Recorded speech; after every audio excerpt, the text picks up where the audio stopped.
2 जनवरी 1899 Ramakrishna mission का कार्यालय श्री नीलांबर बाबू के मकान से बेलूर के नवनिर्मित भवन में स्थानांतर कर दिया गया। स्वामी जी इस समय बैद्यनाथ में ही थे।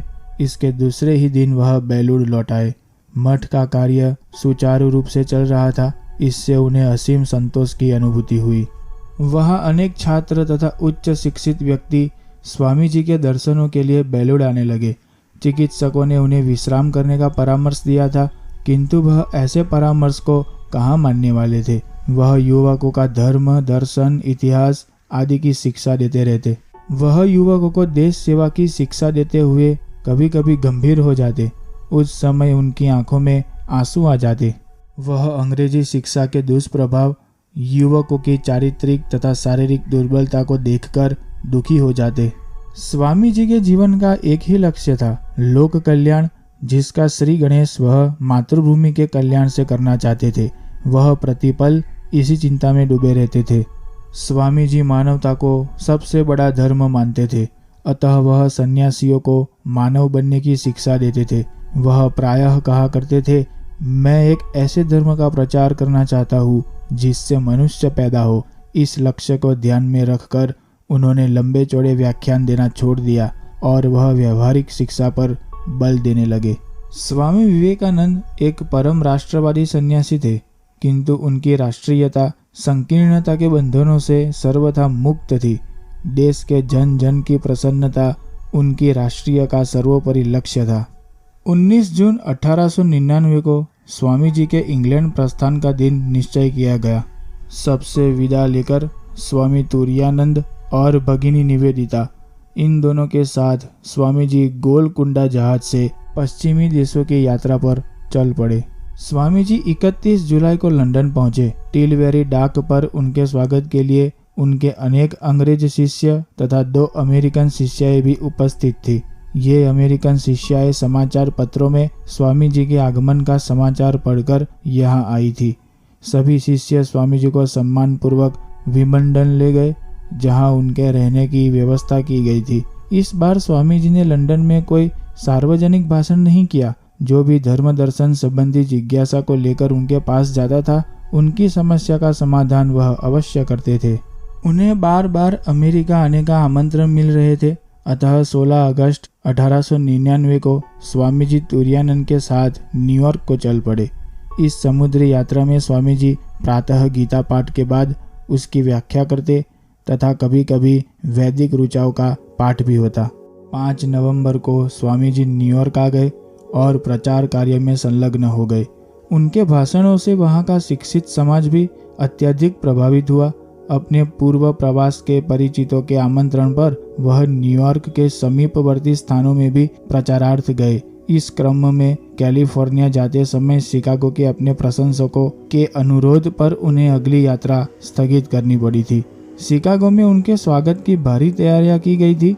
कुछ दिन शिकागो में रहने के बाद दिसंबर के प्रथम सप्ताह में वह कैलिफोर्निया पहुंचे। कैलिफोर्निया राज्य के लॉस एंजल्स में स्वामी जी श्रीमती बोल्डगेट के घर पर रहे। उनकी शिष्या कुमारी मैक लियार्ड भी उन दिनों यहीं थी। यहाँ भी अनेक व्यक्ति स्वामी जी के दर्शनों के लिए आए। वह प्रातःकाल तथा दोपहर के बाद लोगों के धर्म के विषयक जिज्ञासाओं को शांत करते।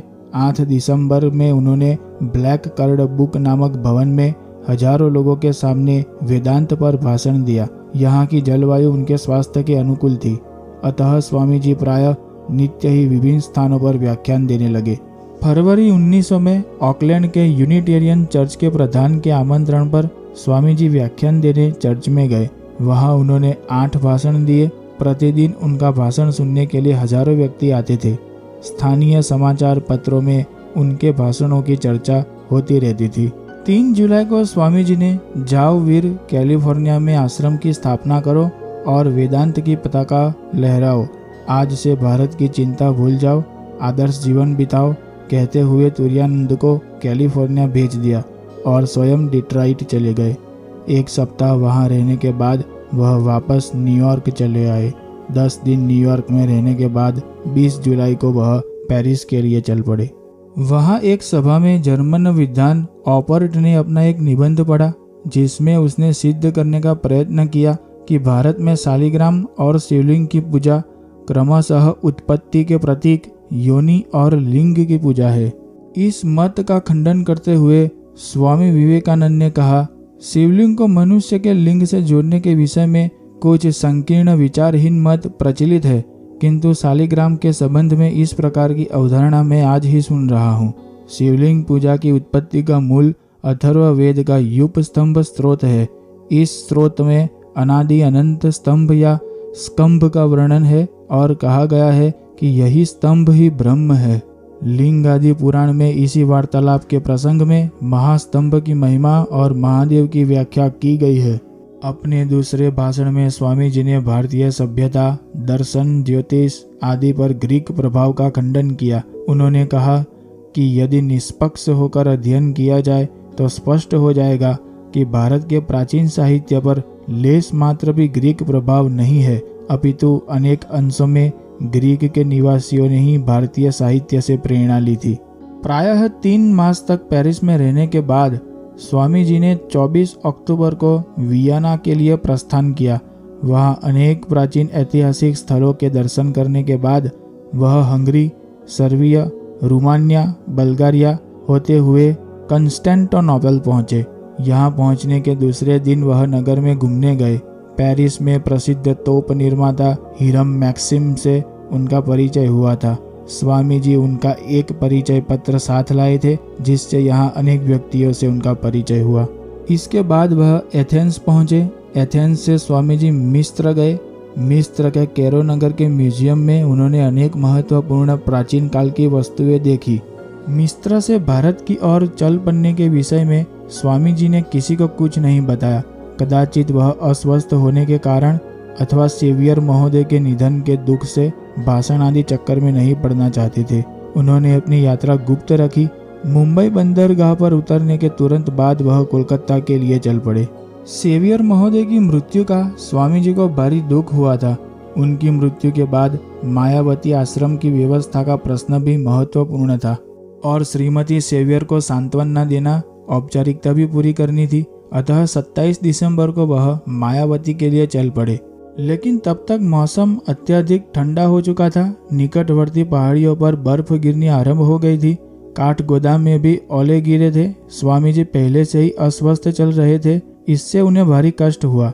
लेकिन स्वामी जी किसी प्रकार मायावती आश्रम में पहुंचे। उन्होंने आश्रम के कार्य का निरीक्षण किया।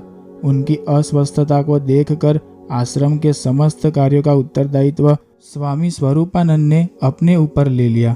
मायावती आश्रम के एक कक्ष सन्यासियों ने श्री रामकृष्ण की मूर्ति स्थापित की थी और वे उनकी नित्य पूजा करते थे। स्वामी जी इससे सहमत न थे। सन्यासियों के द्वारा इस प्रकार बाह्य पूजा देख स्वामी जी को लगा कि श्री रामकृष्ण के वास्तविक उद्देश्य से भटक गए हैं। वह पहले ही स्पष्ट कर चुके थे कि आश्रम में बाह्य पूजा न की जाए। अतः अस्वस्थ होते हुए भी उन्होंने एक सायं सभी सन्यासियों को सामने पुनः कहा कि बाह्य पूजा न की जाए। बाह्य पूजा को विरोध करने पर भी उन्होंने इस कमरे से मूर्ति का उठा लेने के लिए नहीं कहा। कदाचित वह इस प्रकार की कठोर आज्ञा से किसी के मन को दुखी करना नहीं चाहते थे। महापुरुषों का व्यवहार कभी कभी वज्र जैसा कठोर दिखाई देता है, किंतु उनकी इस कठोरता के भीतर उनकी पुष्प के समान मृदुता छिपी रहती है। मायावती आश्रम में ठंड के कारण स्वामी जी प्रायः एक कमरे में बंद रहते थे। अतः 24 जनवरी 1901 को वह बेलूर लौट आए। मठ का कार्य समुचित रूप से चल रहा था। स्वामी जी के पास ढाका से कई पत्र आ चुके थे। अतः 18 मार्च 1901 को वह अपनी मां और उनके कुछ साथी अन्य महिलाओं को लेकर ढाका के लिए चल पड़े। ढाका पहुंचने पर भी स्टेशन पर अनेक गणमान्य व्यक्ति उपस्थित थे। स्वामी जी को देखते ही उपस्थित जन समुदाय श्री रामकृष्ण की जय के नारे लगाने लगे। ढाका से 25 मार्च को स्वामी जी ब्रह्मपुत्र में स्नान के लिए गए। ढाका में अनेक उनके दर्शनों के लिए आते थे तथा धर्म, दर्शन आदि विषयों पर चर्चा होती रहती थी। ढाका में एक दिन सजी धनी वेश्या स्वामी जी से मिलने आई। उनकी माँ उनके साथ थी। बाहर खड़े लोगों की समझ में नहीं आया कि वेश्या को स्वामी जी के पास जाने चाहिए या नहीं। इस विषय में ज्ञात होते हुए भी स्वामी जी ने उन्हें अंदर बुलाया। स्वामी जी को प्रणाम करने के बाद दोनों खड़ी हो गई। स्वामी जी ने अत्यंत स्नेह से बैठने के लिए कहा। वेश्या दमा से ग्रस्त थी। उसकी माँ ने स्वामी जी से इस रोग से मुक्ति दिलाने का अनुरोध किया तो वह बोले, माँ मैं स्वयं दमा से ग्रस्त हूँ, मैं अपना रोग ही ठीक नहीं कर पाता। यदि मेरे वश में होता तो मैं आपका रोग दूर कर देता। स्वामी जी को प्रणाम कर दोनों चली गई। ढाका से ही स्वामी जी अस्वस्थ चल रहे थे। उनका रोग बढ़ता जा रहा था, फिर भी वह कामाख्या पीठ की यात्रा पर चल पड़े। अस्वस्थता के कारण उन्हें कुछ दिन गोवालपाड़ा और गुवाहाटी में रुकना पड़ा। गुवाहाटी में उन्होंने भाषण भी दिए। उसके बाद वह कामाख्या और चंद्रनाथ के दर्शनों के लिए गए। वहां से पुनः गुवाहाटी लौटते समय उनकी दशा चिंताजनक हो गई थी। सभी के परामर्श पर वह जलवायु परिवर्तन के लिए गुवाहाटी से शिलांग गए। सर हेनरी कॉटन के कहने पर शिलांग के सिविल सर्जन ने स्वामी जी का उपचार भी किया। वह नित्य स्वामी जी को देखने आते थे, किंतु उनके उपचार से भी कोई लाभ नहीं हुआ। शिलांग में भी स्वामी जी के स्वास्थ्य में कोई सुधार नहीं हुआ। एक रात्रि दमा का प्रयोग इतना उग्र हो गया था कि उनके शिष्यों को उनका अंतिम समय निकट दिखाई देने लगा था। स्वामी जी की अस्वस्थता के विषय में सुनकर कई लोग, जिनमें कॉलेज के विद्यार्थियों की संख्या अधिक होती थी, उनके पास आते रहते थे। स्वामी जी अपनी अस्वस्थता भूलकर उनके सामने भाषण देने लगते थे। स्वामी जी का स्वास्थ्य निरंतर गिरता जा रहा था। औषधि सेवन तथा परहेज से वह विरक्त जैसे हो गए थे। जून 1902 में वह सभी कार्यों से उदासीनता व्यक्त करने लगे। 27 जून को उन्होंने स्वामी शुद्धानंद से पंचांग मंगाया। वह काफी देर तक पंचांग देखते रहे। कोई समझ नहीं पाया कि वह ऐसा क्यों कर रहे थे। 4 जुलाई 1902 प्रातः वह ब्रह्म मुहूर्त में ही उठ गए और अन्य सन्यासियों के साथ बातें करने लगे, जबकि पहले इस समय सबके साथ मिलकर ध्यान करते थे। अस्वस्थता के कारण इन दिनों सबके साथ बैठकर भोजन नहीं करते थे, किंतु इस दिन उन्होंने सभी के साथ बैठकर भोजन किया। वह प्रसन्न चित्त जान पड़ते थे और उनका कहना था कि आज वह स्वयं को स्वस्थ अनुभव कर रहे हैं। भोजन के बाद वह विद्यार्थियों को 3 घंटे तक लघु कौमुदी पढ़ाते रहे।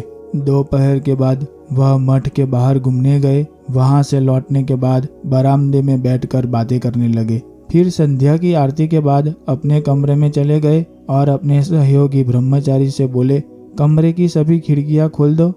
खिड़कियां खुलने पर वह गंगा तट की ओर देखने लगे।